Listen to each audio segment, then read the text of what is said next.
Ladies and gentlemen, boys and girls, welcome to another episode of the Jayden Bryce Show, the show where we talk about the latest, hottest topics in the world of sports. Thank you all for watching and joining me. I am super sorry I had some technical difficulties for some odd reason going into today's show. For some reason, I was experiencing some drop frames. It had to do with my internet, but we are up 10 minutes after what I was supposed to get to. But today, I got an action-packed show prepped and ready for you all. We're going to be talking about the World Series, and we are going to be getting to all the Sunday action from yesterday's football NFL slate.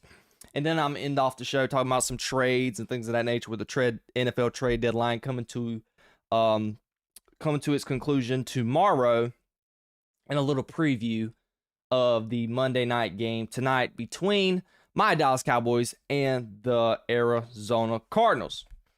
But before we get into anything, ladies and gentlemen, thank you guys for tuning in. If you do not mind, hit the subscribe button on my YouTube channel, like the podcast, follow my podcast on Spotify and Apple Podcasts.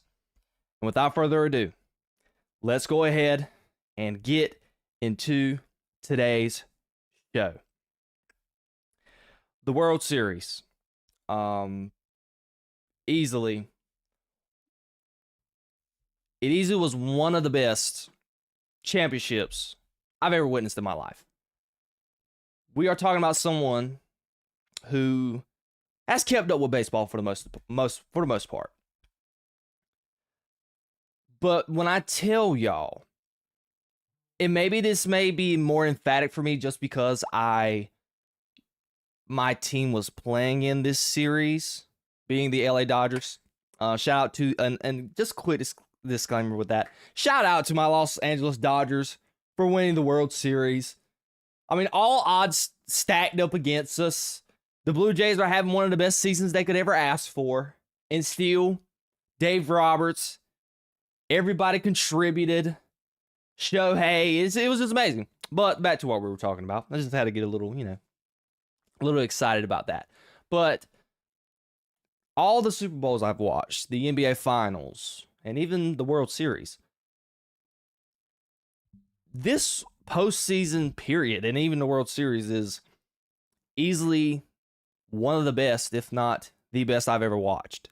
It was super entertaining. It was gut-wrenching. It was heart-wrenching. My resting heart rate was easily at 120 in Game 6, and even on Saturday night. And give credit to Rob Manfred and Major League Baseball to the changes they've made for the last couple of years. And they have made changes for the better, because baseball has been super entertaining in the postseason. With the fast pace of the games don't feel long. And you and me, just as an audience member, was tuned in to this game and this series 100%. But if I'm a Toronto Blue Jays fan, I'm absolutely heartbroken. Everything felt like it went wrong for them the last couple of games. From Game 6, second and third, no outs. I don't even exactly know the fella's name, but he set a record for like the most base hits in a postseason. Y'all know who I'm talking about. He's the guy, I think he roughly played third base for the Toronto Blue Jays. I don't know the guys, but kudos to him. I don't know his name off the top of my head. Kudos to him. He was absolutely phenomenal all series. He pops up and hits a little short fly ball to first base. Freddie Freeman gets it, and then we all know what happens. I think the fella's name is Jimenez. He comes up to bat. I thought he hit the ball in the gap, but it got down. Kiki catches the ball, and Barger, a guy who has almost hit 500 in the World Series, he was on base. For some reason, he got a huge secondary. I don't know why. It was a line drive to the outfield, right at left field, so there's no reason why he should be getting a huge secondary, but he did. Kike throws him out at second, and that was the game. And then in Game 7 for Toronto, they go up 3-0. I'm looking at my dad. We're both Dodgers fans. And it just felt like all the odds are stacked against us this game.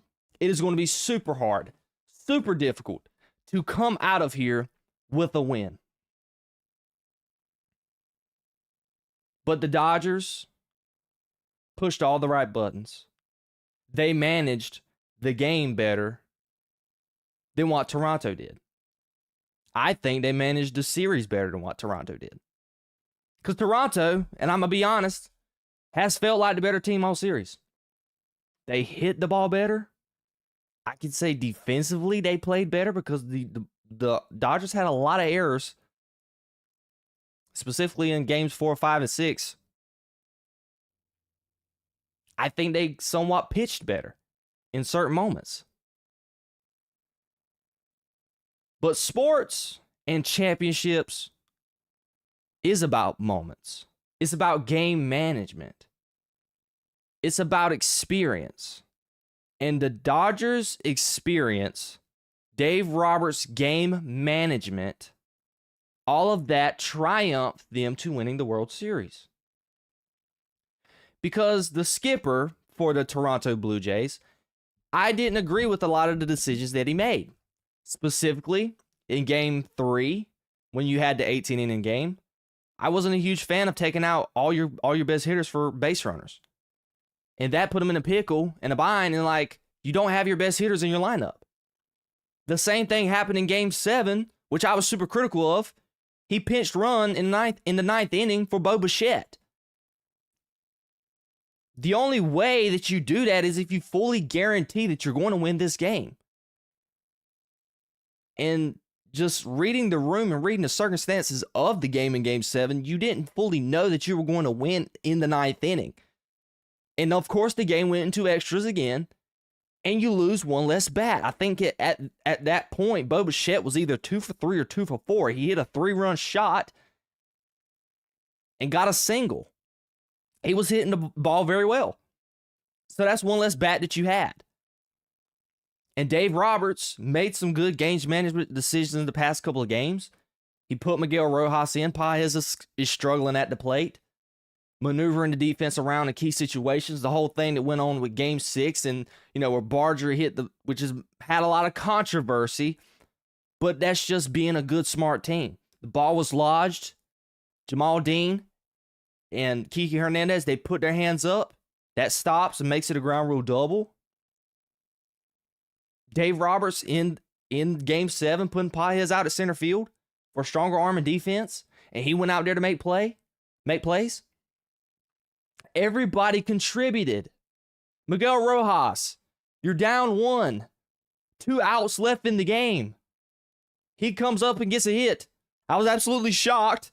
He was the least likely person that I thought would make a play to tie up the game and make the hit to tie up the game.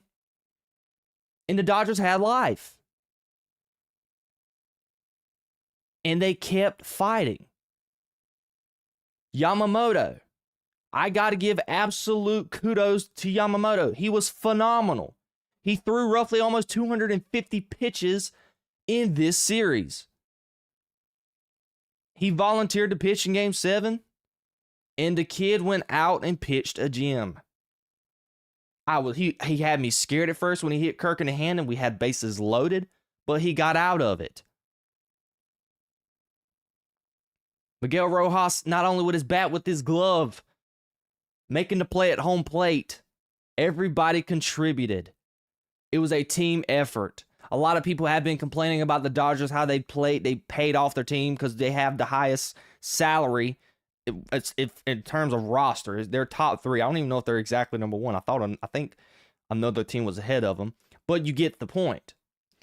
But my problem with that diagnosis and that idea is, although you have the talent, they have to still go out and perform. The Dodgers were not hitting well in this series at all. But what do good baseball teams do? What does any good sports team do? When it gets to the thick and thin, when your back is against the wall, how will you respond? And the Los Angeles Dodgers responded positively. Game 7, and even in Game 6, you play small ball, make some small plays. Same thing with Game 7. You're not hitting the ball well, see some pitches, force some walks. the Toronto Blue Jays were inexperienced. They've been playing phenomenal baseball, but they weren't ready. They haven't been in this moment. The Dodgers have. And things got tight. And the Blue Jays were making critical small errors that will cost you ball games. Specifically with the play I referenced earlier, where when Miguel Rojas threw the ball to home, the guy at third base didn't even have a good secondary. He was roughly 4 feet off of the bag. Maybe not even that much. Maybe even 2 or 3.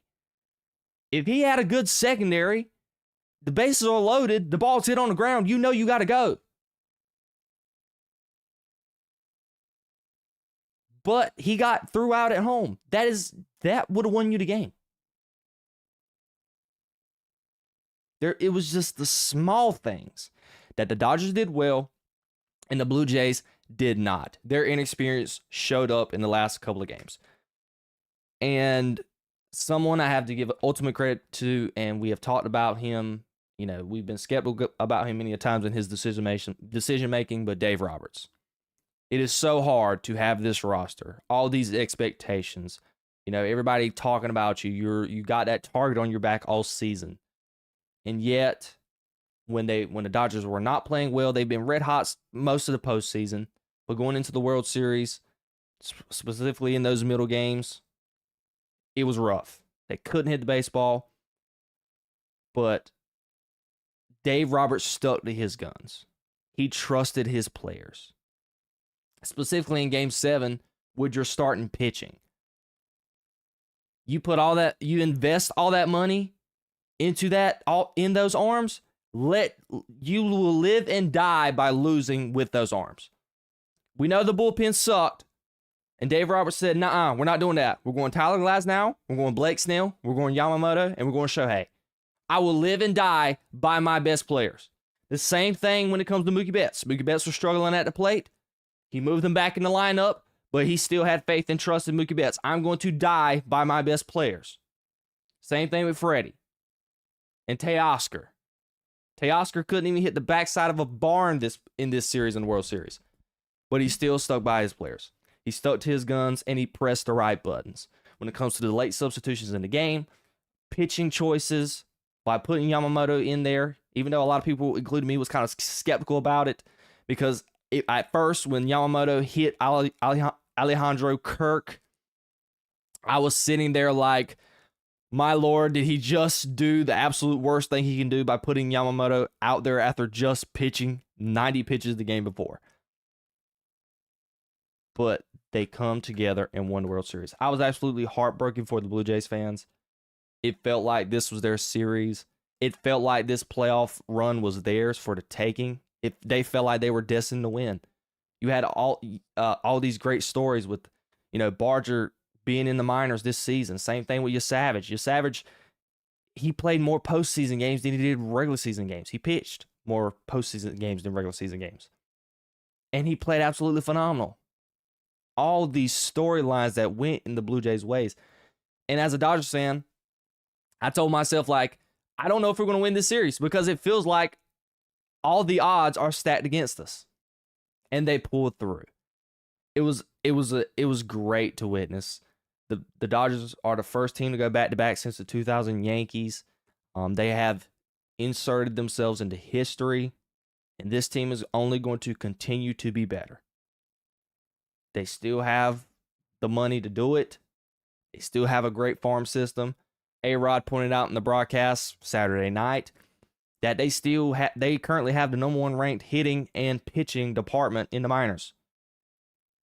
That is his stat. I didn't look it up for sure, but if it's A-Rod and he's doing that on live TV on Fox Sports, it has to be a true stat that was given to him by the Fox staff. So the Dodgers are going to continue to be better. They currently are scheduled in 30 minutes to have their parade. I'm not going to be able to watch because I'm going to be talking to you guys, but it's just great. It's phenomenal. Shohei, 2 back-to-back championships. Same thing with Yamamoto. Shohei as well. We talked about Shohei, how he didn't have a good World Series last year, but this year it felt like he stepped up to the plate and made plays when we needed him, specifically in Game 3 with that phenomenal game he had, getting on base 9 times. He put his stamp on this series. Also pitched very well back in Game 4. Not so much in Game 7. But it was just great. I feel bad for Toronto. I felt bad for Vlad. Vlad showed up. He played great. A lot of them, Barger, a lot of these guys played great. If it was anybody outside of the Dodgers, I think the Blue Jays would have been World Series champions. But the Dodgers had the heart of a champion. They showed why they're the champions and pushing the right buttons and making the right adjustments. And ultimately, the Blue Jays didn't. The Blue Jays felt like they played better baseball. They played better defense. They pitched better. But sports and championships is about moments. And sadly, for the Blue Jays, I feel like the skipper just did not do the right things in the thick and the thin, and Dave Roberts did. The Dodgers are here to stay. They are a phenomenal organization from the top down, and the sky is the limit. All that money they spent on these players, Yamamoto, Shohei, well-deserved. They earned it, and they have lived up to it. You've got 2 championships in back-to-back years. It feels great to cheer for a winning team because we know the disappointments that I cheer for in the Dallas Cowboys. We're going to talk about them a little bit later. But shout out to the Los Angeles Dodgers, one of the most prized organizations right now in sports across all 3 sports, management-wise, from the top down. They are the standard.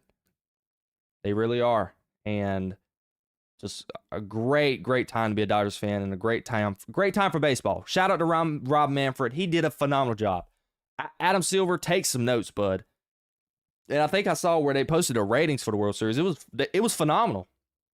The World Series was so good, and it was the best World Series in my lifetime. Granted, I'm only 21 years old, so there's not much baseball I've been able to consume. I never even watched the Derek Jeter World Series. That's how young I am.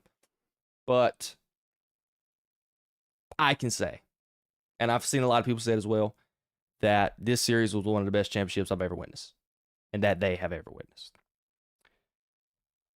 All right, now that we've talked some baseball, we've discussed the baseball, we got to go ahead and shift into some NFL stuff.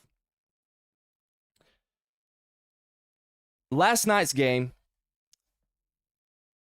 I already knew what I was going to get out of Seattle. I knew Seattle was going to be this dominating team. I thought they were going to wipe the floor with the Washington Commanders. Just the Washington Commanders have so many problems across the board. Will Jayden Daniels ever reach his ceiling? I posed this question, and that was my thought coming out of this game because we know Jayden Daniels got hurt near the end of that game. It was a rough play. You're down 38-7, 31-7, whatever the score was. The game was out of reach. 7 minutes left in the game. You're at home wearing your iconic uniforms, which them uniforms look pretty good, I have to say. But why? Why have him out there in the game? I was listening to John Middlecoff last night, and John Middlecoff is a guy who's been in media, and he's also been an executive for an NFL franchise. And he kind of gave me a different perspective on things when I first had the thought about Jayden Daniels. The people in the media are going to say this. They're going to say, what was Dan Quinn doing having Jayden Daniels out there when the game's out of reach? Jayden Daniels has been hurt twice this year already. He's had a hamstring. I think before that, was it his ribs or whatever? And now he's dislocated his elbow. And the number one thought that everybody was talking about today, they were talking about it on First Take, Get Up, all the major shows. They're like, Dan Quinn, why would he do this? But John Middlecoff made me think about this. When you're a franchise in the NFL, I forgot to put my glasses on. But when you're a franchise in the NFL and you're in that spot, the last thing on your mind as an NFL coach in that moment is, I'm going to take my best players out. It's not the number one thought. You're trying to get better. You're trying to play better. The Washington Commanders have not played great football this year. They have not. They've been pretty underwhelming. But Seattle, I'll get to, I'll finish my soliloquy about Washington since I'm already there. I kind of wrote my notes up to talk about Seattle first, and then I would answer my question. But since we're already talking about it, let's go. So we'll finish talking about Jayden Daniels, and then I'll get to Seattle in a minute. But Washington has looked horribly defensively. They don't look good. They look old. They look slow. They can get to the pass. They can get to the passer somewhat. Last night they weren't able to do it, and they're just terrible on the back end. Poor Trey Amos. JSN was doing whatever, however, whenever he wanted to, whatever he wanted to do to him. JSN was just kept routing him up all game.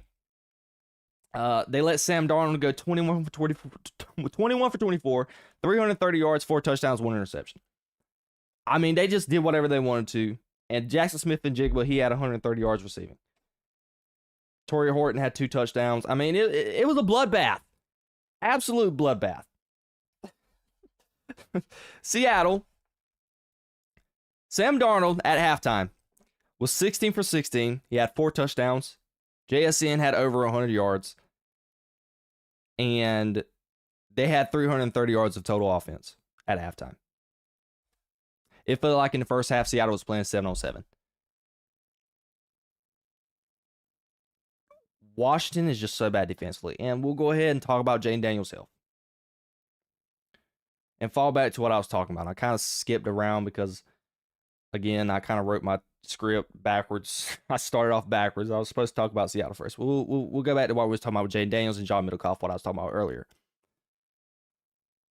In that moment, you're not thinking about, oh, I need to take my guy out because this game's over with. Because in the NFL, there's no quit. It's a bad look sometimes. It's like you're at home, Sunday Night Football, live television, everyone is watching, and you're sitting there throwing the white flag out as a professional football team. It's just not a good look. The owner's probably furious right now. He was furious during the game, but I know he's definitely furious right now. Josh Harris, I saw him in the booth at first, and then at some point in the second half, he made his way down to the field, and he was directly right behind Dan Quinn in one shot and steal that they showed during the game, and I was sitting there like, I pray for Dan Quinn tonight, because it's bad in Washington. I think they just got word that Marshawn Lattimore tore his ACL. That happened. Luke McCaffrey, he's on IR. Last night was just all around bad for the city of Washington. But Jayden Daniels' health is concerning. It's unfortunate. I understand why Dan Quinn did what he did. You want to get the offense going. You weren't able to do anything all game. And at the same time, I think this is what John Middlecoff was alluding to, but he didn't say it. But I kind of got this from what he was trying to say. Like, there's nothing better than game reps. Practice can only emulate so much. When you're in that situation, you're playing a top 3 defense in the NFL. And, Debo's in the lineup. And you haven't been able to build a camaraderie with him because he's been hurt as well. And Jayden Daniels ain't been on the field. So, it's a time to try and get stuff going. But in the same breath, is it really worth it because of your future and franchise quarterback? Will Jayden Daniels ever reach his ceiling? I don't know. Yes, is it kind of stupid for me to pose a question and come up with the idea of I don't know? But it is because I don't know. It is depressing right now to even see people putting RG3 in the same breath as Jayden Daniels right now. They're saying it's RG3 all over again. And Jayden Daniels' mom talked about this roughly a couple of weeks ago when he hurt his hamstring against the Dallas Cowboys. It's not a good sign if you're a Washington Commanders fan. Jayden Daniels had an injury history in college. And they drafted him knowing that. So far, last year, he hurt his ribs last year. And he took you to the NFC Championship game. The Washington Commanders were on an all-time high. And I thought about it last night, and even Dan Orlowski brought it up this morning when I was watching First Take. It's like, dude, we went into the season thinking like Washington's up next. A lot of people thought they were going to maybe could have won the division. And now, in the span of 9 weeks into the season, it feels like the Washington Commanders' future is more blurry than it ever could have been. You just went to the NFC Championship last year. And now it feels like, man, are we ever going to get back in the next 5-6 years? While Jayden Daniels is in his prime? Because Jayden Daniels' health is concerning. We can say we're thankful that he dislocated his non-throwing arm. If he dislocated his right arm, that'd be sickening. He hasn't had a soft tissue injury such as an ACL or things like that. He's only had a hamstring, which is very minor in comparison to an ACL, but ribs, hamstring, I think he's had a knee issue as well. And now a dislocated, and he's got a small frame. And the way and style of football that he's playing in this offense it is not sustainable. He's not a Josh Allen. And this is another critique that a lot of people had that I just thought about as talking with y'all. Near the end of that game, Jayden Daniels was having a lot of design runs. I don't know why, but he was. That one design run that he had was their only touch, was the main touchdown, the first touchdown they had scored. And when Jayden Daniels, I can't quite remember the play. I saw granted I saw this live, and I when it happened, I saw Jayden Daniels' arm move weird when he got down. I said, why does it feel like to me something happened to his elbow? And then they replayed it live, and I saw that he dislocated, and I was like, But I can't quite remember if it was a designed run or if it was or he was just running out of the pocket and nothing was there in the pass. I want to say there was nothing there in the passing game.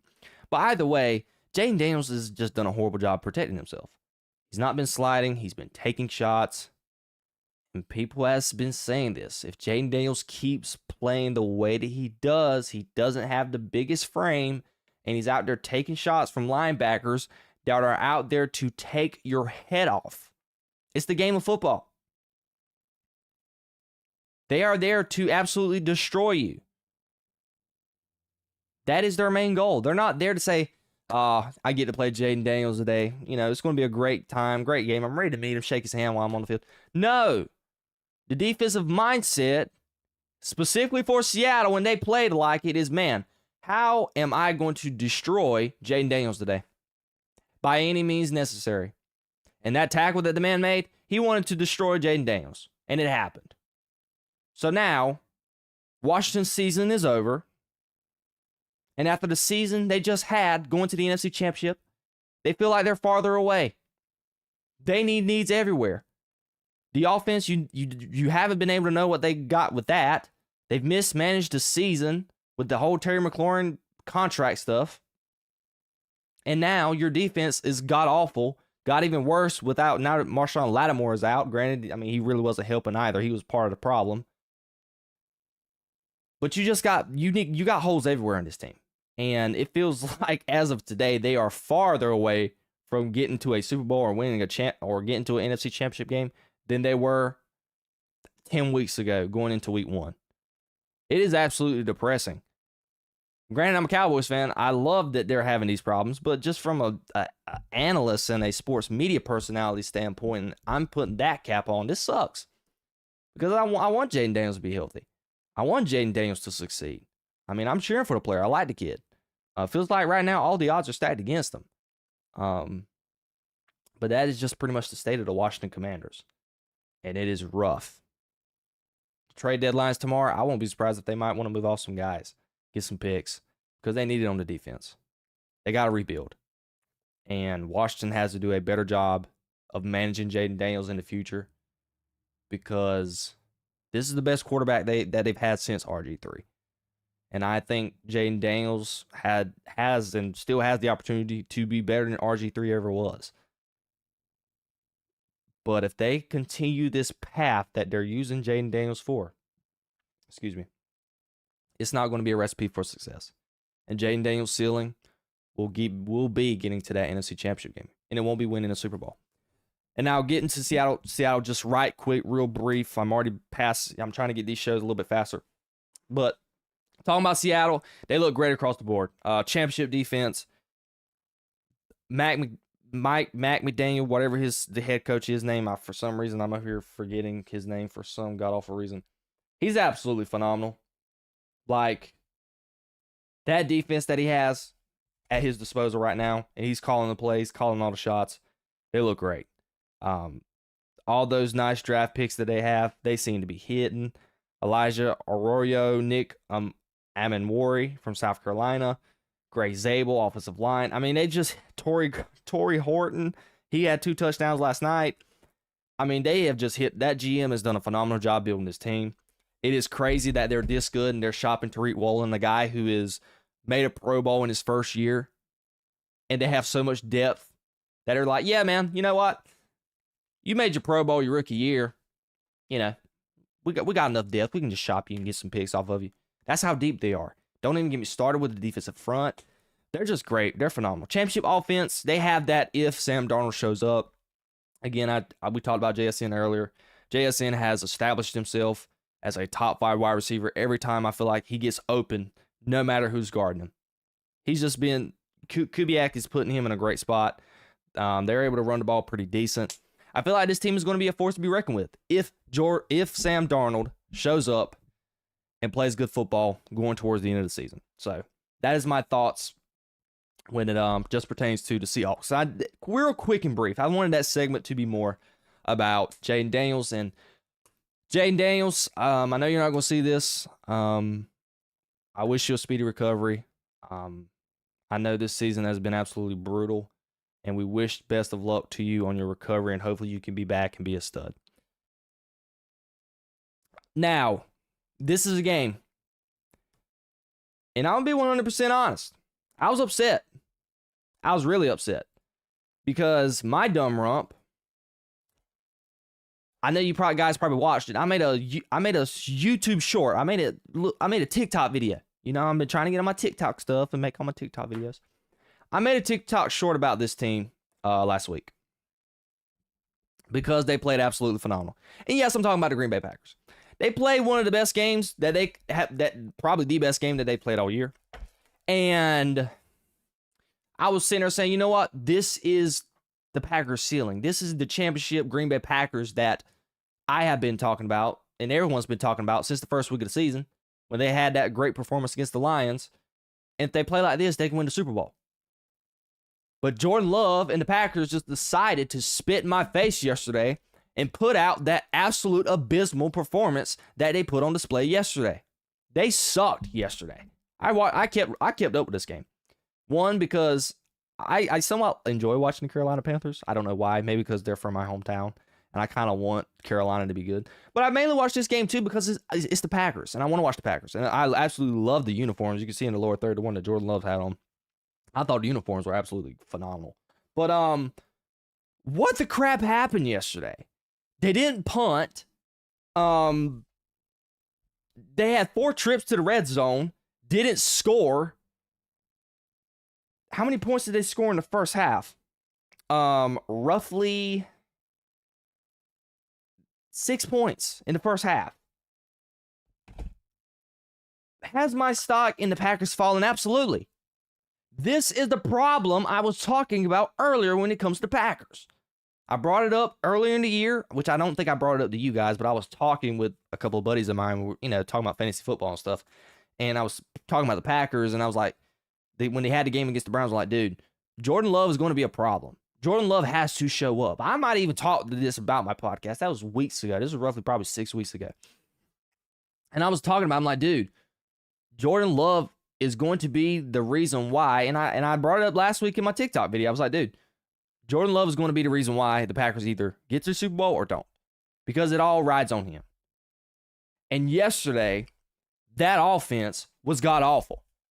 Jordan Love's numbers, they look pretty decent. But if you guys actually watch this game, Jordan Love was 26 for 37, 273 yards, no touchdowns, 1 interception. Jordan Love was awful yesterday.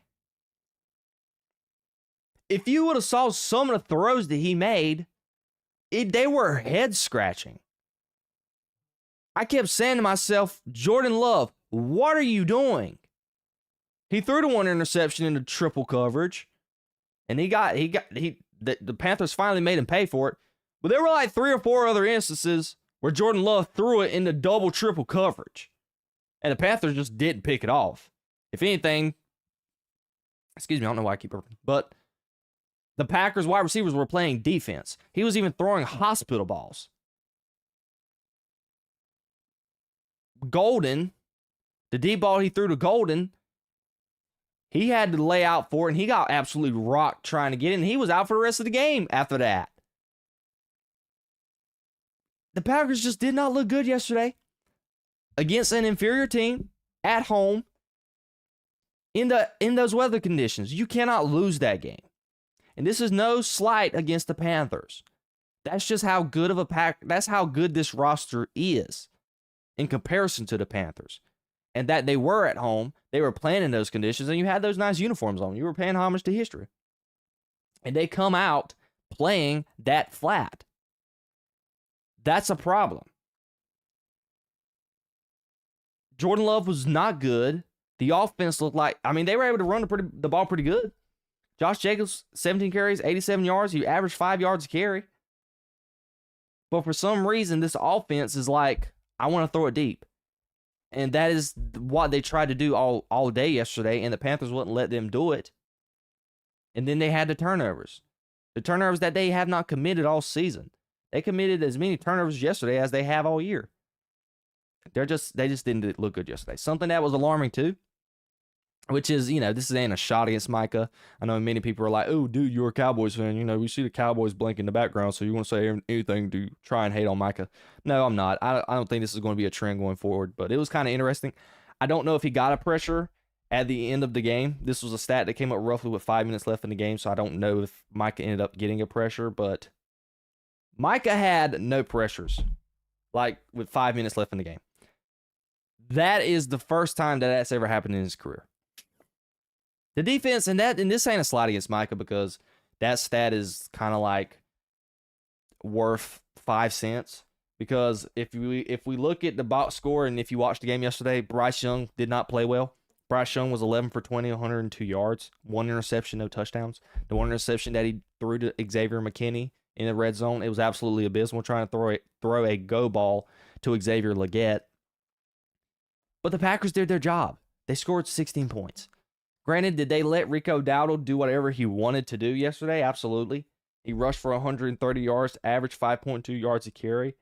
Yeah, he done whatever he wanted to do. And it felt like when the thick got thin, the Packers just could not get a stop. Ran out of gas, and Rico Dowdle punished them. And they were able to win the game with a game-winning field goal. But defensively, I think they've done their job. This is a problem with the offense.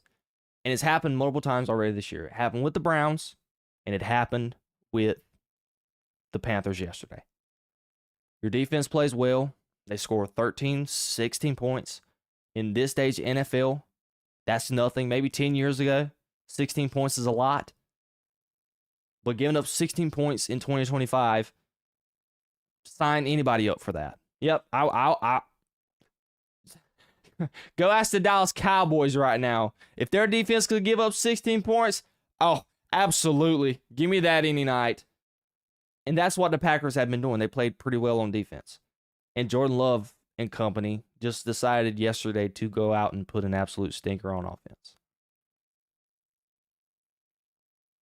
This has been the problem with Jordan Love and the Packers. This has been the problem with Matt LaFleur. It's the inconsistency. I've said the same thing with Bo Nix, and it's something that's going to plague the young quarterbacks until, they continue to get better as their career wanes. But if you're a Packers fan, you're not happy with what's going on. And then you got Philly next week. I don't know if they play at Philly or at Lambeau, but that's a big game. So dropping this game was a bummer because your division's not easy. Caleb Williams, they keep winning games. Detroit, they got beat yesterday, but we know, they played the Vikings. The Vikings are good. They're just missing a quarterback. But the Packers just weren't good yesterday. And talk about Carolina just real quick. Carolina aren't pushovers. Defensively, I think they're really good. Moreg, number 7, he was flying across the ball yesterday. They were able to get somewhat of a pass rush. They flew across the ball. They covered well. I think they're well coached. Bryce wasn't good. But I think they just ran the ball pretty well, and I think that's the identity that Dave Canales has been trying to establish in Carolina. They're a run-first team. When thick comes to thin, they're going to rush. And that's kind of what happened with Bryce Young's interception. They ran 2 straight times, didn't get it, nothing. And then it's like, okay, Bryce Young, we kind of got to let you make a play now in the red zone, and he threw a pick. But I love what I'm seeing out of Carolina. Granted, I'm saying that from just I am a Carolinian. I don't know why I was about to say former. I live in the Carolinas. But and the Panthers franchise has been a joke since Cam Newton has departed. And it kind of feels good to see them win. I mean, they're 5-4. They have the same record as the Kansas City Chiefs. And their schedule hasn't been easy. I mean, they have played pretty tough teams. I mean, they played the Packers, they played New England, they played Jacksonville. I mean, their schedule has not been the easiest. And they played Buffalo last week, and they got steamrolled. And I think going forward, their schedule, they got pretty much division games, Atlanta and New Orleans. They still got to play San Francisco and the Rams and Seattle. So their schedule does not get any easier. So they're going to play in some good games. But Carolina's a good watch. Bryce Young has flashes of being good, and we saw it yesterday. He can make some big throws, but he's got to get more consistent. And that is something I think Dave Canales will continue to do going into next year. I think Dave Canales is the best hire they've had since they fired Ron Rivera. That's my personal opinion. I think Dave Canales has done a pretty good job of what he's been given. He really doesn't have the big name talent on the defensive side of the ball and even on offense. Ted McMillan, I think he's going to be pretty good as an NFL pro. But when you look on the offensive side of the ball, outside of now Rico Dowdle's a surgence, I guess is the word you can say. Not resurgence, because he's never, been great. But yeah, you got Chuba Hubbard, pretty good player. If they can hit a draft pick, I mean, Leggett's been an absolute disappointment. But if they can hit on another wide receiver, and the offensive line has played pretty good. Yesterday, they protected Bryce Young pretty well. Bryce Young was not even under duress that much. So I think the O-line's been protecting real good. If you can continue to shore up that O-line, I think the Panthers will be pretty good going forward. So that was my thoughts on that game, and shame on the Packers, man. That was absolutely embarrassing. If I am Matt LaFleur, I'm furious because Jordan Love's got to play better. Because if he plays like that, we can't have that going into the postseason. We just can't have it. All right. So the game that I'm sure a lot of people was thinking, like, why didn't you talk about this game first? I'll tell you why. I told you guys last week that I talked about it Wednesday. The Bills and Chiefs, this game kind of has a lot riding on it. Only really from the Bills' point of view. Because I was talking about how, Buffalo, with their division, the New England Patriots, they're not pushovers anymore. You have actual competition in your division.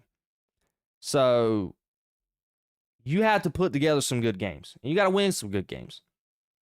And you kind of got to get this stigma like, oh, we can beat Patrick Mahomes and the Chiefs because you're not been able to do it in the postseason. But honestly, while I watched this game, did this outcome give me more confidence in the Bills? I got to be honest. I feel like that game yesterday changed nothing about my stance with the Bills and the Chiefs, like at all. Look, we've seen this happen 5 times already, okay? The Bills have now won 5 straight games against Patrick Mahomes and the Chiefs in the regular season. And I said it last week, and I'm going to say it again. And I was saying it while I was retweeting and seeing Twitter. Everybody was glazing the Bills and the win. I was like, look, dude, talk to me in the postseason. That's what Josh Allen and them have to overcome. We know Josh Allen and the Bills can win in the regular season. We've seen it for the past 4 years. I get it. And you've been able to beat the Chiefs at Arrowhead and at home. But at Arrowhead or at home, Patrick Mahomes and company beats you. They've done it 4 times. You've done it 0. And also Josh Allen, Joe Burrow beat you. At Highland Park. Highsmith Park, whatever. I think it's Highsmith Park. So watching this game, I got nothing from it. I mean, the Chiefs did not play well. And and this is why I gotta give the Bills credit, though.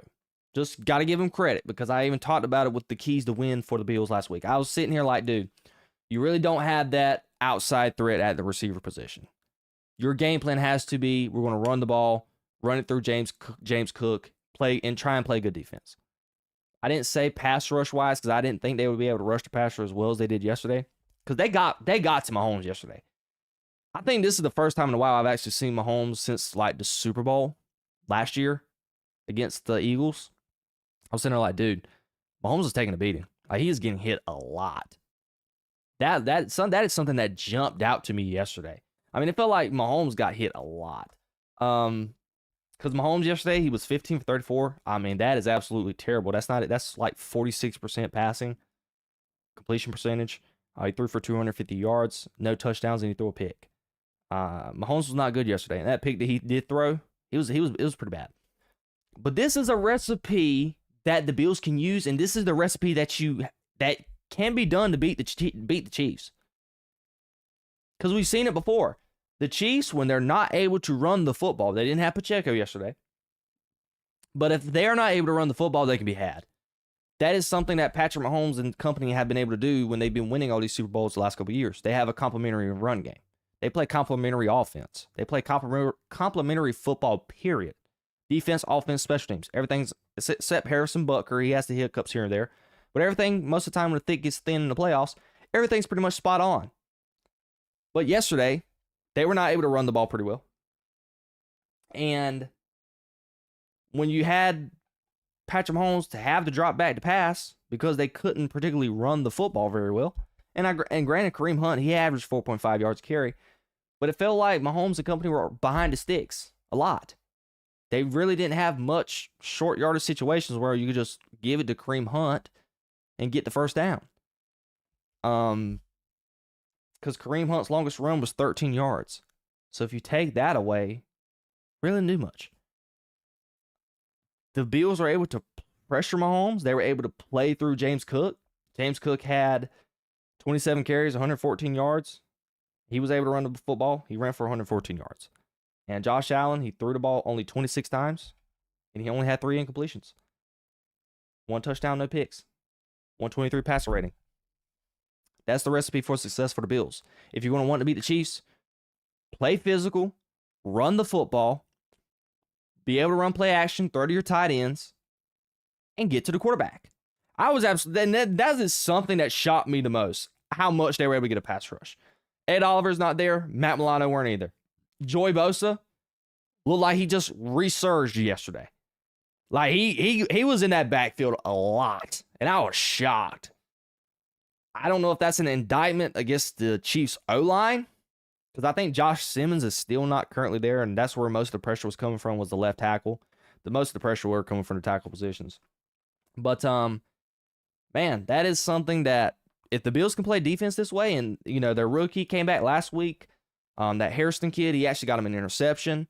So they got help in the back end, which is something that I've said previously that is a problem for them, and that's where their question mark is at in the back end in Buffalo. But they were able to play pretty good coverage yesterday. I mean, receiving wise, nobody really went crazy. Rashee Rice had 80 yards. Hollywood Brown, I mean, they gave up some pretty deep balls, specifically that 4th and 17 or whatever that they gave up to Rashee Rice. That was absolutely horrible. Rashee Rice was absolutely wide open. But outside of that, they covered pretty well. They got off the field on 4th down. They made plays. They got to the quarterback. They got a pass rush. That is like something that the Bills are like, thank you, Lord.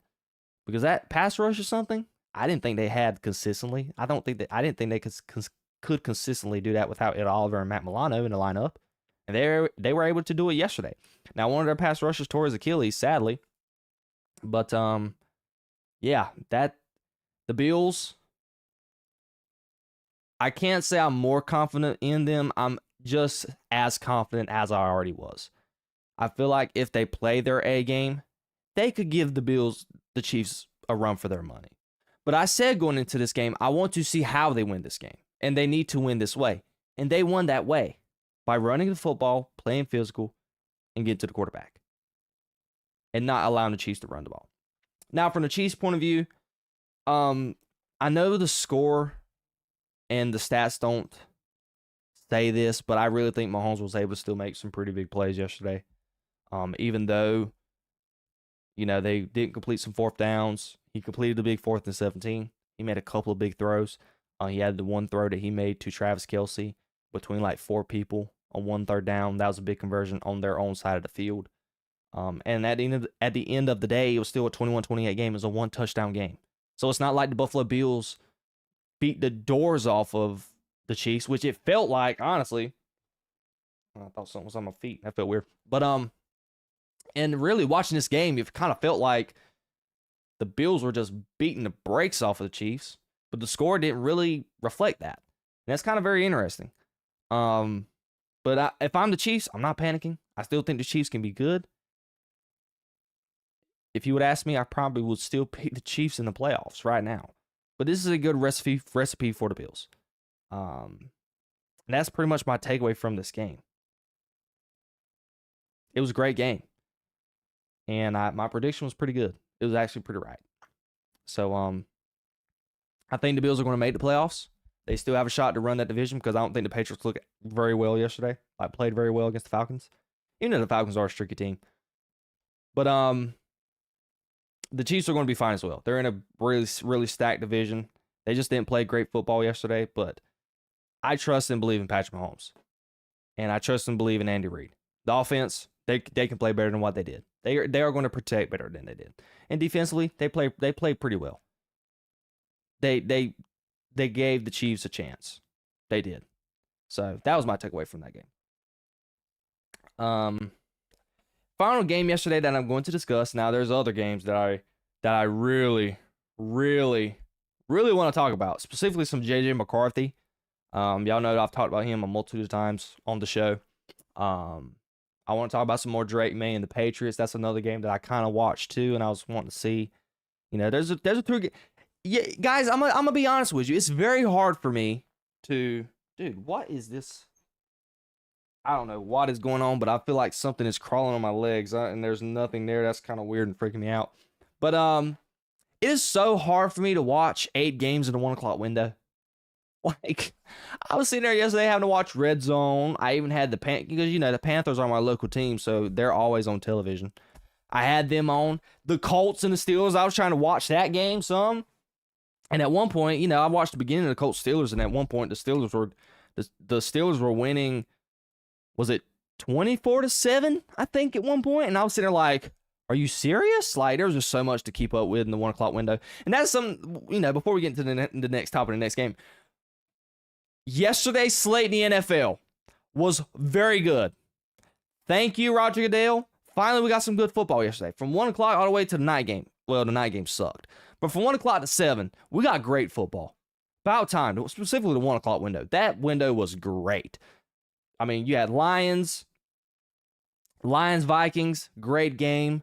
You had Bears, Bengals, Packers, Panthers. What other games? You had the Colts, Pittsburgh. I think that's pretty much San Francisco and New York Giants was a pretty good game. Denver and Houston came down to the wire. And Atlanta, New England was down to the wire as well. Every game was pretty much almost a 1-score game. It was a great, phenomenal window yesterday by 1 o'clock. And y'all know how hard it is for me to watch 8 games with all these teams that I want to talk about with one TV. And I have no option. I don't have Sunday Ticket. Well, I do have Sunday Ticket. What am I talking about? But, it's hard to... Red Zone, it only captures so much, and sometimes they stick to one game for the most part, and they only stick to games like when they're about to score.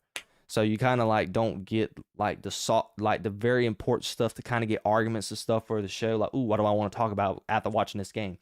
So I want to talk about, and I'm gonna talk about it tomorrow because I'm gonna do a show tomorrow because of the trade stuff going on and things of that nature. So we're going to do an emergency podcast tomorrow night, roughly, because I got to work tomorrow. So tomorrow night, we are going to have an emergency type trade deadline podcast and just reacting to the Cowboys game as well, things of that nature.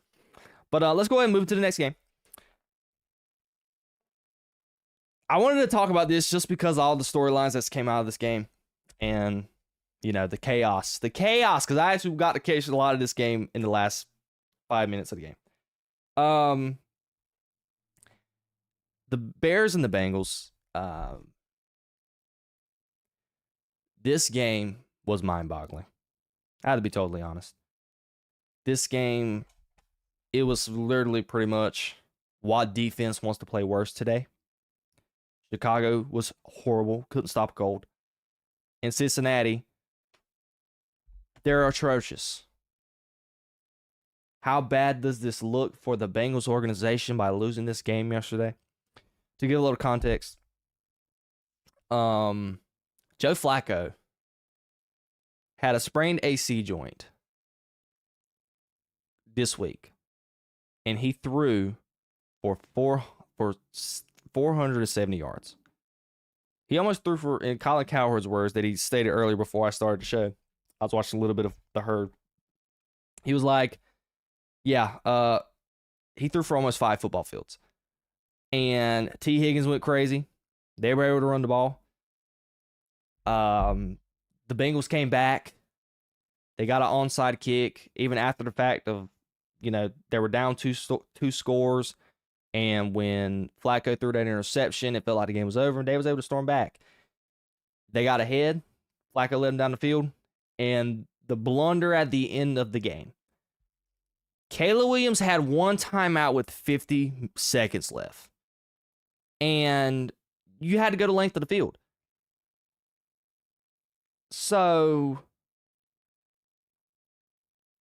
instead of only giving up a field goal, you gave up a touchdown.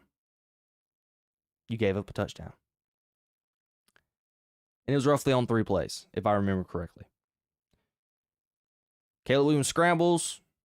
He gets roughly 20 yards, 20 yards, and he calls timeout, and that's their last timeout. So there's roughly 20, 30 seconds left in the game, no timeouts.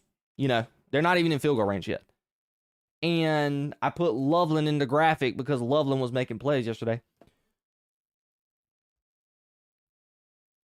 The Bengals, Caleb Williams threw a simple seam route. And Loveland bounces off roughly 2 or 3 Bengals defenders and hits his head on the goalpost. And prevent coverage pretty much. I mean, they weren't playing full prevent, but they were playing to not allow a touchdown. They were wanting to keep everything in front of them. And Colston Loveland was able to go hit his head on the goalpost. It was just pretty bad. The Bears tried their best to lose, but the Bengals defense just couldn't help themselves. And I wanted to really talk about this more, and I'll bring up one appalling stat. The Bengals are the first team since the 1960s to score 38-plus points in back-to-back games. Last week against the Jets and this week against the Bears, and they lost both of them. This felt like a classic Dallas Cowboys stat. This is why I wanted to talk about this game. And another reason I want to talk about this game as well, because there was audio and video of Jamar Chase walking back to the locker room after the loss, and it was like he said one bleep and stop. He said the F word. Family-friendly show, and I don't even cuss myself, so I definitely ain't going to pronounce what he said. And then, on top of that, Chase Brown had a lot to say at the end of the locker room. I'm about to pull up what he said, but Jamar Chase, he was asked about it, and he was like, I'm going to stay in my lane. I don't want no defensive players chew me out about what the world I'm doing. He said the F word. But I'm gonna read to you what Chase Brown roughly said. And he pretty much put the defense on blast. He, and I quote, said, all the great reporters down there in Cincinnati, thank you for your great reporting. This was on Twitter. Finish the bleeping game. Just end it. Just end the bleeping game. That was his quote. And another guy here, he covers the Cincinnati Bengals for ESPN. And Chase Brown, he said Chase Brown has had it with the Bengals defense. He said, what the F? Finish the bleeping game. Yeah. This is something, and this is a big deal. You never see this from a locker room. Ever. As bad as the Dallas Cowboys have been defensively, and I know the defense wants to chew them out so bad, you just don't see this. These are the things that you keep in house. But this is, again, the reason why this is a bad look for the Bengals organization. This kind of extends beyond just this. I thought about this and this idea because I wanted to tell you guys a story. I'm trying to get better at my storytelling because I saw a little article of Colin Cowherd, the great Colin Cowherd. Just got an award for being in the Radio Hall of Fame in Chicago. But he said it's all about telling stories. So I'm trying to get better at telling stories. And when I plan my show, it's kind of like, okay, how am I going to entertain? How am I going to tell a story? Everybody's got a take. How am I going to tell a story? So when I thought about this topic, this is how bad the Bengals organization is. It extends beyond this. What have they done everything wrong? You haven't been able to protect Joe Burrow.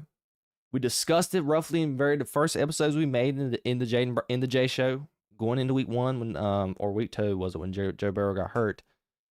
Joe Burrow has been hurt 4 out of the 5 seasons he's been playing under quarterback. He's had 1 full healthy season, and that was last year. They've mismanaged the whole Jamar Chase and T. Higgins thing. It took them forever to give them a contract.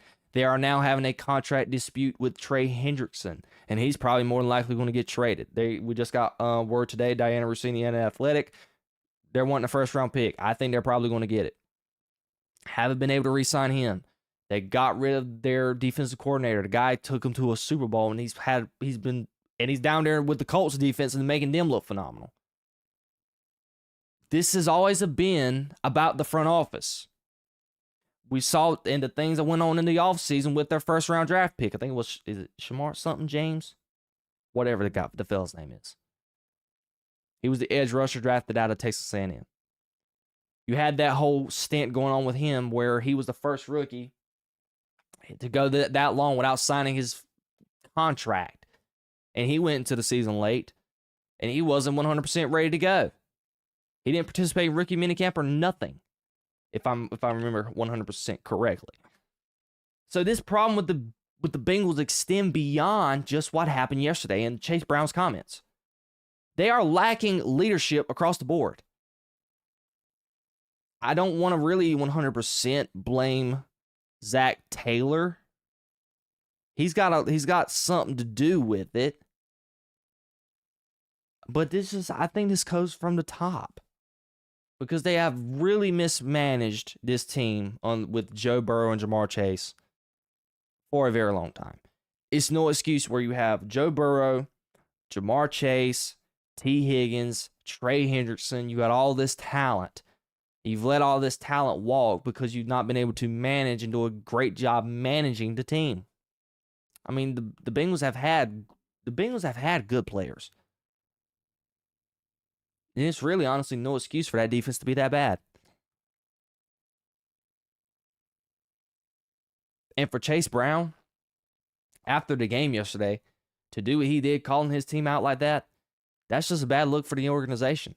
It really is.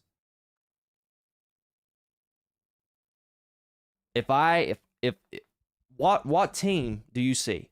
All the successful franchises over the years, for being the Cowboys, Patriots, Steelers, Chiefs, Bills. You've never seen this before. You've never seen an offensive player literally call out a defense like, bruh, do your job. Like, what are we doing? It's always been like, you know what? Chase Brown in that situation with any other organization, he's like, you know what? We didn't make plays. We turned the ball over in situations like this. It's not a defense's fault. We got to do our job better. To a degree, I appreciate, just the honesty. But there's a time and a place for certain comments, Chase Brown, and that wasn't the time and the place. The same thing for Jamar Chase. I know what Jamar Chase is thinking, but Jamar Chase actually wanted to wait and say it behind the scenes. Now, he kind of got caught in 4K going to the locker room saying one bleeping stop, So he kind of, not in front of the media with nobody looking. I know he probably didn't know the reporter was there waiting on him to record him, but he accidentally done what he did. But Chase Brown just openly was like, you know what? The defense freaking sucks. They suck. That's just not a good look for your team. And it's just an indictment against the Bengals because that was an all-time embarrassment. Absolutely embarrassing. There's no reason for Colston Loveland to have caught the football and scored from where he caught the ball and ran to. It's inexcusable. Embarrassingly bad. Don't know who the defense coordinator is. He could have been fired. Zach Taylor kind of deserved to get fired just for what happened. That was just embarrassing yesterday. To come from doing what you did to come back and then lose the way you did, it's just embarrassing. Just can't happen. That's from the Bengals point of view. Now the Bears, they're kind of finding their footing. They got cute yesterday with all the trick plays. Caleb Williams, no interceptions, 3 for 3 touchdowns. Ran the ball pretty well. But the defense is atrocious still. Joe Flacco threw for 5 football fields almost. I mean, T. Higgins was absolutely having a day. He just done whatever he wanted to do. And it was kind of, I know Colin Cowherd was talking about it. He's pretty high on the Bears. I'm not. I think offensively they're good, but defensively, if they do not turn the ball over, they get had. I mean, they get beat. If they're not turning the ball over defensively, they're toast. So that was my pretty much, I want to keep this portion of the pod short because, I didn't get to watch the entirety of this game. I watched some of it, but just coming away from the game, I was just sitting there like, dude, there's no way the Bengals lost that game. And now, after losing it, you find yourself 3-6. Trade deadlines tomorrow. No point in bringing Trey Henderson back. I really don't. I'd trade him, get some picks. I'd come off some more players too. I just think the Bengals all around have just done a horrible job managing the franchise, and that comes from the top. All right, so now that's pretty much like the recap of Sunday. Let's go ahead and discuss just some trades going on right now. There's no trades that's happened live as I'm talking to you guys. My boy Ricky Swoops is on stuff. There's some news coming out already about some things of that nature. But we're just gonna talk about the Eagles. The Eagles traded for Phillips, the edge rusher out of Miami. I did not make a lower third for it because, I've already spent 2 hours trying to prep the show. But they got Jalen Phillips out of Miami, Eagles. Howie Roseman strikes again. He's a baller. They got him for a 3rd round pick. And there's some background details with that pick that's like something to where like that 3rd round, it can only turn into a 3rd round pick if some things happen. So there's some like behind the scenes stuff when it goes on with that. I don't quite know the details because the trade roughly happened a couple of hours ago. We're still getting some more transactions and things of that. Like what exactly is the details behind that transaction? But kudos to Howie Roseman. The Eagles need a pass rusher. They went out and got one. Now, a 3rd round pick is not bad. I think it's pretty good. I think that was pretty much the right compensation. I would not have gave him a 2nd round pick and definitely not a 1st round pick. He's a high risk player. He's tore his Achilles. He's tore his ACL too. And, he's having a relatively decent year. He's been a pretty good player coming out of UCLA. And he's had a very bright future. Before he got hurt, everybody was like, yeah, this kid is a stud. So you're getting a guy who has when his ceiling is high and he can play pretty good football. And he has a bright ceiling when he's healthy. And that is something that Howie Roseman and the Eagles needed. Zadarius Smith, he retired abruptly out of nowhere. So you needed a guy to get the pass rush. And right now in the Eagles, he's probably the best pass rusher they have already on the edge. Not including Jaden Carter. I'm just talking about from the edge position. He's their best pass rusher already. Who knows? He might not be done. He may even still go get Jermaine Johnson from the Jets. Who knows?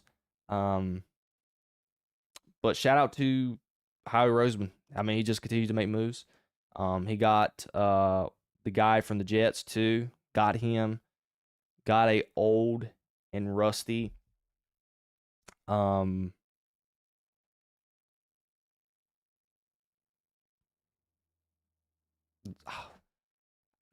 Alexander. Jesus, I don't know why I didn't remember his name. But they got Jair Alexander.